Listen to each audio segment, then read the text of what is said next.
এখন থেকে শুধুমাত্র দলিল থাকলেই জমির মালিকানা নয়, জমির মালিকানার ক্ষেত্রে আসতে যাচ্ছে বিরাট বড় পরিবর্তন।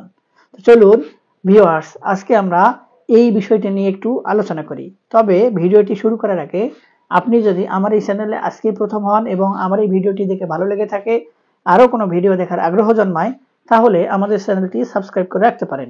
আর যদি আপনি নিয়মিত আমাদের ভিডিওগুলো দেখে থাকেন, তাহলে বরাবরের মতো লাইক, কমেন্ট এবং শেয়ার করে আমাদেরকে অনুপ্রেরণা দিবেন। যে কোনো একটি জমি ভোগ দখলে থাকার জন্য অবশ্যই দলিল থাকাটা বাধ্যতামূলক।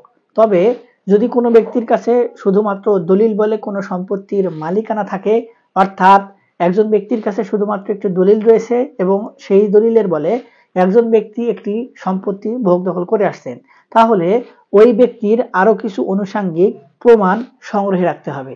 অর্থাৎ দলিলও কখনো কখনো কিন্তু বাতিল হওয়ার সুযোগ রয়েছে, যার কারণেই দলিলের সঙ্গে আনুষঙ্গিক কাগজ যদি সংগ্রহে থাকে, তাহলে সেই মালিকানাটি রাষ্ট্রীয়ভাবে কিংবা প্রাথমিক যে মৌলিক দলিল সম্পত্তির মালিকানার ক্ষেত্রে অত্যাবশ্যকীয় বিষয়, সেটি অধিকভাবে গ্রহণযোগ্যতা পাবে। এখন অনেকেই বিভিন্নভাবে দলিল তৈরি করে, অর্থাৎ হয়তো হেবা সূত্রে অনেকে দলিল প্রাপ্ত হয়, অনেকেই দানপত্র সূত্রে দলিল প্রাপ্ত হয়, আবার অনেকে উইল সূত্রে সম্পত্তির দলিল তৈরি করে মালিকানা লাভ করতে পারে। আবার অনেকেই ওয়ারিশান সূত্রে ওয়ারিশান বন্টন দলিল দিয়েও কিন্তু সম্পত্তির মালিকানা প্রাপ্ত হয়। আবার কোনো কোনো ক্ষেত্রে আদালত কর্তৃক যদি নির্দেশনা থাকে, অর্থাৎ আদালতের রায়ের যে কপি আমরা ডিক্রি বলে চিনি, সেই ডিক্রির বলেও অনেকেই সম্পত্তির মালিকানা কিন্তু পেয়ে থাকে। তো দলিলকে কেন প্রাথমিকভাবে সম্পত্তির মালিকানা প্রমাণ করার জন্য যথেষ্ট নয়, এই মর্মে কিছু মতাদর্শ রয়েছে।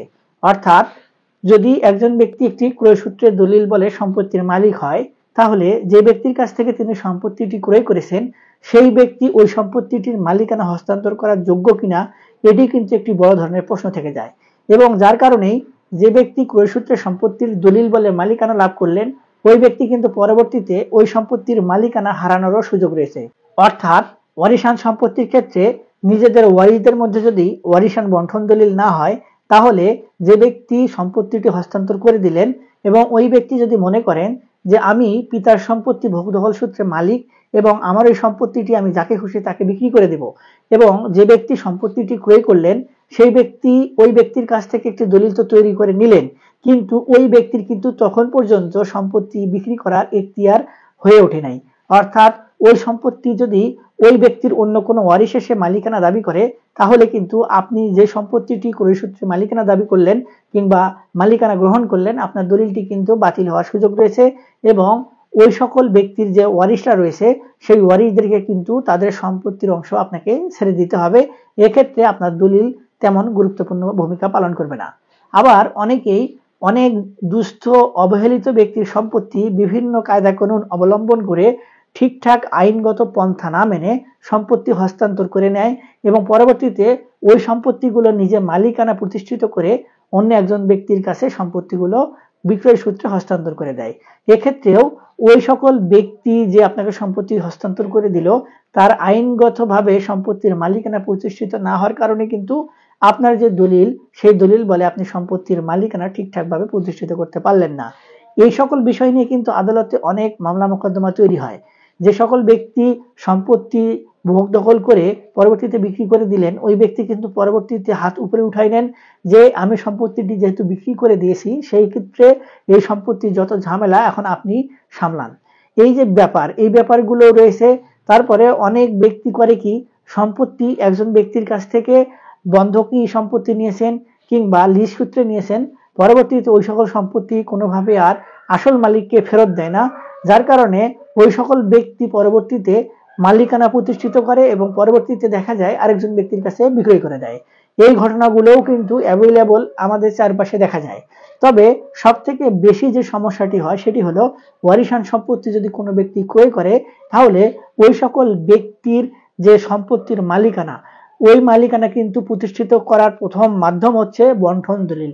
অর্থাৎ নিজেরা ওয়ারিশরা নিজেদের মধ্যে সমঝোতার মাধ্যমে সম্পত্তি ভাগাভাগি করবে এবং পরবর্তীতে দলিল তৈরি করে দিবে। আবার আরেকটি বিষয় সামনে উপলক্ষিত হয়, সেটি হলো ওয়ারিশান ক্ষেত্রে সম্পত্তির বন্টন দলিল করেছে ঠিকই, ওই বন্টন দলিলে বোনদের অংশ যেটুকু থাকে ভাইয়েরা কিন্তু ক্রয় করে নেয়। এক্ষেত্রে সম্পত্তি ওয়ারিশদের মধ্যে হস্তান্তরের প্রধান যে মাধ্যম হচ্ছে সেটি হলো সম্পত্তির আগে বন্টন দলিল তৈরি করতে হয় এবং পরবর্তীতে ওই বন্টন দলিল অনুসারে সকলকে কিন্তু নামজারি করে নিতে হয়। যখন কোনো একজন ব্যক্তি অন্য কোনো ব্যক্তির কাছ থেকে অর্থাৎ ভাই কন্যার কাছ থেকে কিংবা ভাই বোনের কাছ থেকে সম্পত্তি হস্তান্তর করে কিংবা বিক্রয় সূত্রে ক্রয় সূত্রে মালিকানা হস্তান্তর করে, তখন যদি তারা নিজেদের মধ্যে ওই হস্তান্তরের আগে কোনোভাবে নিজের নামে নামজারি করে না নেয়, তাহলে ওই সম্পত্তি কিন্তু ঠিকঠাক মতো আইনগত পন্থা মেনে হস্তান্তরটা হয় না। যার কারণে ওই বোন কিংবা ওই বোনের ওয়ারিশরা পরবর্তীতে যখন এসে সম্পত্তির মালিকানা দাবি করে, তখন কিন্তু সম্পত্তির মালিকানা ছেড়ে দিতে হয়, ভোগ দখলও ছেড়ে দিতে হয়। যেহেতু তাদের সম্পত্তির অনুসারে বন্টন দলিল রয়েছে, কিন্তু বন্টন দলিল অনুসারে তারা ঠিকঠাক মতো নিজের নামে জমি খারিজ করে নেয় নাই কিংবা নামজারি করে নেয় নাই, যার কারণেই ওই সকল সম্পত্তি কিন্তু হস্তান্তর হওয়ার মতো যথেষ্ট পরিমাণে প্রতিষ্ঠিত হয় নাই। এই ব্যাপারগুলো কিন্তু হামেশাই ঘটে থাকে এবং পরবর্তীতে নানান ধরনের জ্ঞানজাম ফাসাদ তৈরি হয়। তো এই যে একটি ব্যাপার, এই ব্যাপার ছাড়াও আবার অনেকে এই যে বন্টন দলিল, এই বন্টন দলিল না করে শুধুমাত্র এওয়াজ বদল দলিল করে, অর্থাৎ ভাইয়েরা নিজেদের মধ্যে এওয়াজ বদল দলিল করে, নামজারি না করে নিজেদের মধ্যে এওয়াজ বদল দলিল করে। এই দলিলগুলো করেও পরবর্তীতে সম্পত্তির মালিকানা প্রতিষ্ঠিত হয়েছে ভেবে নিজের সকল সম্পত্তি অর্থাৎ যে সকল সম্পত্তি এওয়াজ বদল দলিল করলেন কিংবা যে সকল সম্পত্তি বোনের কাছ থেকে ক্রয় সূত্রে নিলেন, ওই সকল সম্পত্তি সমষ্টিগতভাবে নিজের নামে নামজারি করে ফেলে এবং পরবর্তীতে নামজারি করার মাধ্যমে ওই সকল সম্পত্তি অনেকের কাছে হস্তান্তর করে দেয়।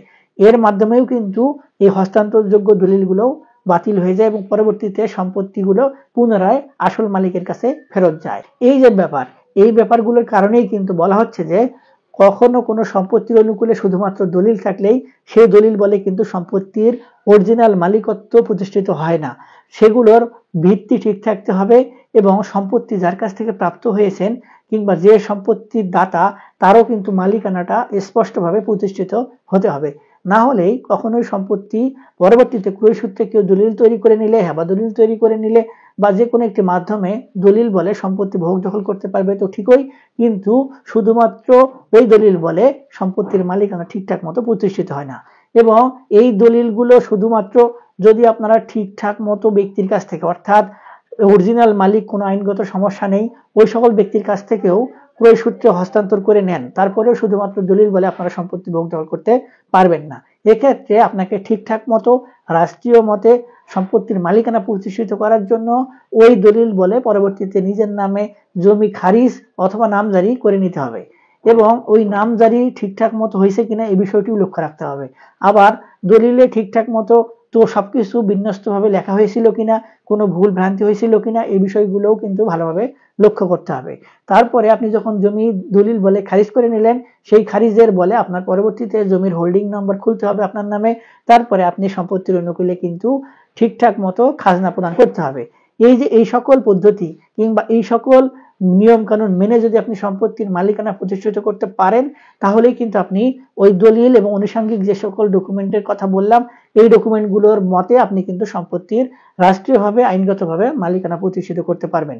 তাছাড়া পূর্বে আলোচিত যে বিষয়গুলোর কথা বললাম এই বিষয়গুলোর মাধ্যমে যদি আপনি সম্পত্তির মালিকানা প্রতিষ্ঠিত করেন এবং পরবর্তীতে ওই সকল সম্পত্তির অনুকূলে যদি বাকি আনুষঙ্গিক কাজগুলো সারেন অর্থাৎ নামজারি খারিজ এবং খাজনা দেওয়ার মতো বিষয়গুলো সম্পন্ন করেন, তারপরেও কিন্তু আপনার মালিকানা নিয়ে যথেষ্ট পরিমাণে প্রশ্ন রয়েছে।